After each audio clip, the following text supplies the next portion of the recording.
Hey Mom, can you grab me a beer, please? Mom, are you deaf? Oh, so now you can hear me? I asked you to bring me a beer. This is how it always is when my son and his wife talk to me. We've been living together for 5 years, and they've never really listened to me. They usually ignore me or just boss me around like I'm their maid. My daughter-in-law, Jean, talks badly about me to everyone, and my son Paul treats me like I'm just here to clean up after them. I decide to ignore them and pretend to watch TV, acting like I can't hear them. I'm fed up with them only paying attention when they want something and ignoring me the rest of the time. After a while of ignoring them, Jean grabs the remote and turns off the show I was watching. I'm surprised when she says loudly, right next to my ear, "Hey, mother-in-law, can you hear me? Make sure you make Paul's lunch tomorrow, okay?" Her voice was so loud it made my ears ring, and I couldn't help but grimace. Seeing my reaction, my daughter-in-law laughed and left the living room with my son. I couldn't help but wonder why she couldn't be a bit more considerate, especially since I'm her husband's mother and she relies on me every day. But judging from my son's behavior, it seemed like I was just a maid to her. There was no apology from either of them, and I didn't feel like they cared about how I felt. Frustrated, I sent an email to my husband and decided to leave the house. My name is Karen, and I'll be turning 72 this year. 5 years ago, my son and his wife asked if they could move in with me because they were worried about the future and wanted to save money. Since then, we've been living together as two families in one house. If you live with us, Mom, you'll feel safer, right? Maybe you're right. My husband is a workaholic. He started his own company when he was young and still works hard even at 73. Our house felt quiet after our son moved out. When I talked to my husband about our son and his wife moving in with us, he just said, "Do whatever you like." So, with not much discussion and feeling a bit bored, I agreed, hoping life would get livelier. When they moved in, my son's wife, Jean, and I split the housework. But as she said her part-time job got busier, I ended up doing more and more. She helps if I ask, but usually she's reluctant or busy with her own stuff. So I stopped asking for her help, and I do everything myself, feeling unappreciated. Even at meal times with the whole family, there's hardly any conversation. I guess I got used to it, like with my husband. One day, while I was making dinner for three as usual, I got a message from my husband saying, "I'll be late for work, don't need dinner." This wasn't unusual, but the problem was with my son and his wife. "Dad's gonna be late, huh?" "Yeah, I'm not hungry either." "Oh, I'm going out with a friend, so I don't need dinner." "Why are you telling me this?" "I've already made it," I said. "It's okay, just save it for tomorrow." Even though it was dinner time, they were about to leave without a word if I didn't say anything. They could have told me earlier if they didn't need dinner. It seemed like they'd never think to consider me first. I couldn't help but feel frustrated at their rudeness. But they left without any apology. What am I working so hard for? I sat in a quiet living room, looking at the dinner I'd already prepared, not going to waste. What am I even doing? Just thinking about it made me feel so tired. I wrapped up the still warm dinner and put it in the fridge before heading to bed.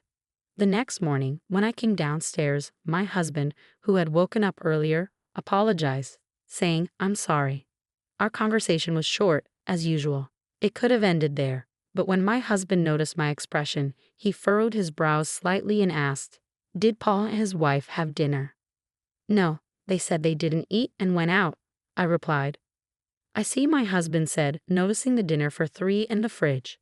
I was glad to finally have a conversation after so long, so I told him what happened last night. My usually quiet husband listened carefully. After hearing me out, he gently said, "You don't have to do everything." He acknowledged that our son's behavior was becoming worse every day, but that doesn't mean you should overwork yourself. His words felt like a weight lifting off my shoulders. I realized I had been pushing myself too hard and felt relieved that my husband understood. My son and his wife were grown-ups now, so I didn't need to do everything for them. With that realization, the situation seemed a bit brighter. I might be late from work again, so you don't need to prepare dinner for me tonight, my husband said. "Oh, okay," I replied with a smile. With his words in mind, I decided it was time for my son and his wife to understand this too. Even though it was Sunday, I said goodbye to my husband and made up my mind to stand up to my son and his wife. Once my husband left, my son and his wife finally woke up in the afternoon, still in their pajamas. They came into the living room and immediately asked, "What's for lunch? Why don't you have what's left from yesterday? But you could at least warm it up for us or set it on the table. You're not small children. You can do it yourself," I replied. "Well, mother-in-law, you are getting old, aren't you?" Jean, my daughter-in-law, joked with a laugh, and Paul, my son, joined in, looking at me. "I'm exhausted because Jean hasn't been helping with the housework at all," I said. "Oh, can't you manage without me? Is it your menopause or something?" Jean retorted, laughing. Their attitudes made me sigh. They went back to their room without cleaning up after eating, seeming unbothered. As expected, my husband didn't return until late that night. Since I didn't need to cook for him, I bought myself a ready-made meal from the supermarket. "Oh, Mom, what are you eating? Ready-made food? What about dinner?" Paul asked. "I don't know, mother-in-law. What are you thinking? Have you forgotten about your family?" Jean added. I wondered if Jean was incapable of having a conversation without throwing in some barb. I decided to ignore my daughter-in-law, which seemed to quiet Paul down. However, he quickly picked up his phone and started complaining again. "You don't work, Mom. You should at least take care of the house." I thought that since it was their day off, they could prepare their own meals for once. But instead, they decided to order delivery. "Give us the money later," Paul said, which made me lose my patience, especially since they were always talking about saving money. I agreed not to ask them for money to cover our living expenses, and I never bothered them about it. But I never expected them to take advantage of me like this. I decided to completely ignore them, refusing to do anything for my son and daughter-in-law, who showed such disrespect. "Hey, Mom, beer," Paul demanded, while Jean kept making snide remarks. Paul talked to me like I was their housemaid. Ignoring them, I turned my back and pretended to watch TV, acting like I couldn't hear them. After a while of ignoring them, it seemed like she gave up and stopped talking to me. But this peace didn't last long. Before I knew it, my daughter-in-law snuck up behind me, grabbed the TV remote, and turned off the TV. Startled, I looked up only for her to shout into my ear, "Hey, mother-in-law, can you hear me? Make sure to prepare lunch for Paul tomorrow, okay?" Her voice was so loud it hurt my ears, making me flinch. Laughing at my reaction, my daughter-in-law left the living room with Paul. I couldn't help but wonder why she couldn't show a bit of courtesy, especially considering that I'm her husband's mother and she relies on me regularly. But judging from Paul's attitude, it seemed like I was nothing more than a maid to her. As it turned out, there was no sign of consideration for me at all, and I didn't even hear an apology for last night's dinner from either of them. Letting out a deep sigh, I sent a text to my husband and made up my mind to leave the house. Early the next morning, I packed my things and left before they woke up. When I arrived at a nearby business hotel, my phone buzzed with texts from Paul, who had just woken up before heading to work. Apparently, they were in quite a chaos this morning. Texts and calls from both of them flooded my phone. When I checked the messages, all I saw were complaints, like, "What are you doing? I told you I need lunch." Jean also sent a mocking text. "Are you wandering around forgetting your responsibilities?" It seemed they were struggling just because I hadn't prepared breakfast for them, which made me chuckle a bit. Seeing a call from Paul during his lunch break, I decided it was time to talk to him. "You finally picked up, Mom. Where the hell are you, and what are you doing?" Paul's voice sounded impatient. "It's none of your business, is it? You didn't even prepare our food. Where are you, Paul? You're not a child. You can make your own food, can't you?" I responded, feeling irritated. If he had struggled so much to prepare just one meal, he should have shown some appreciation. But to my surprise, he said something unexpected. "I'm paying for living expenses, so I need you to do the housework." "Living expenses? What are you talking about? I never received such a thing," I said, puzzled. "Why not? Jean should have been giving it to you every month, so don't lie," Paul insisted, claiming he was paying me living expenses. Despite my truthful denial, Paul started calling me a liar. The truth is, my husband covers all their living expenses, including their food. Even after explaining this repeatedly, Paul refused to believe me. I could hear Jean in the background saying, "You're probably just playing dumb and spending it for yourself." Unable to continue the conversation, I ended it and said, "I don't know what I don't know, and I don't plan to come home for a while." "Why not? What are we supposed to do for food?" Paul's voice sounded desperate, Figure it out yourselves. Bye now. I hung up the phone and let out another big sigh.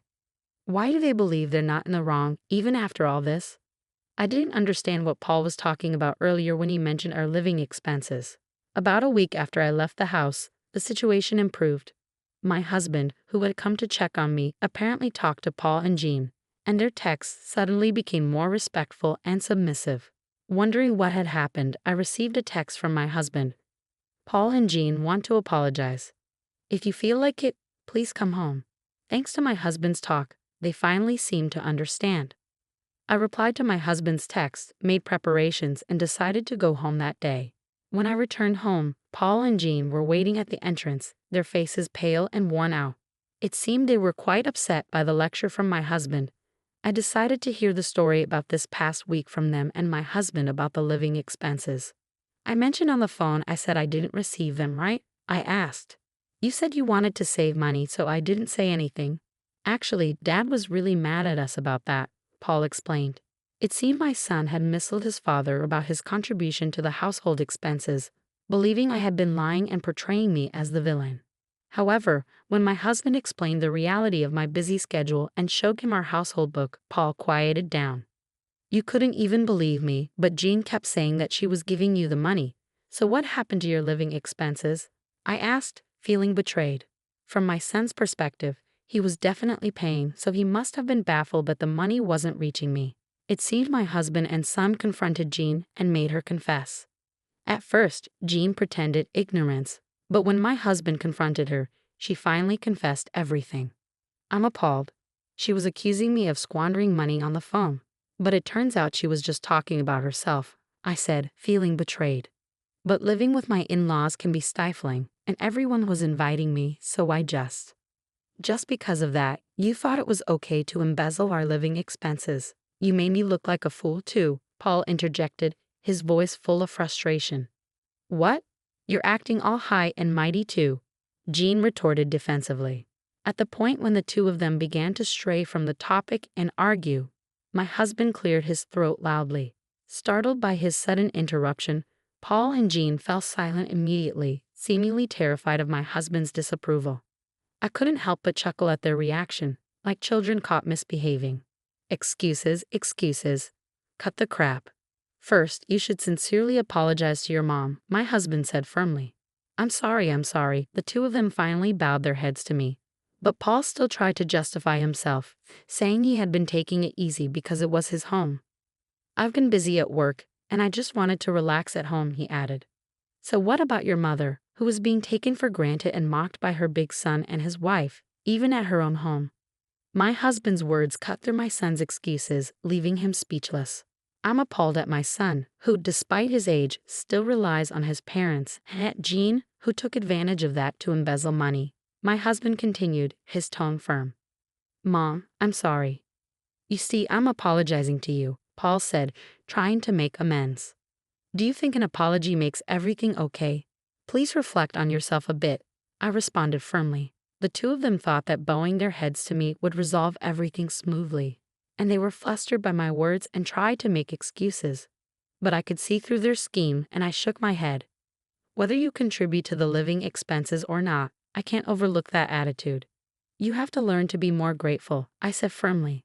But aren't you worried about your future too, mother-in-law? Paul interjected. Yes, I'm full of worries about relying on people like you. How can you talk to us like that? I retorted. You splurge our living expense out of stress from living with us, Jean added defensively. I can't have someone like you stay with us any longer, I stated firmly, silencing them with my resolve. They needed to learn once again how rude their actions were while living together as a couple. Later, we managed to have them move out.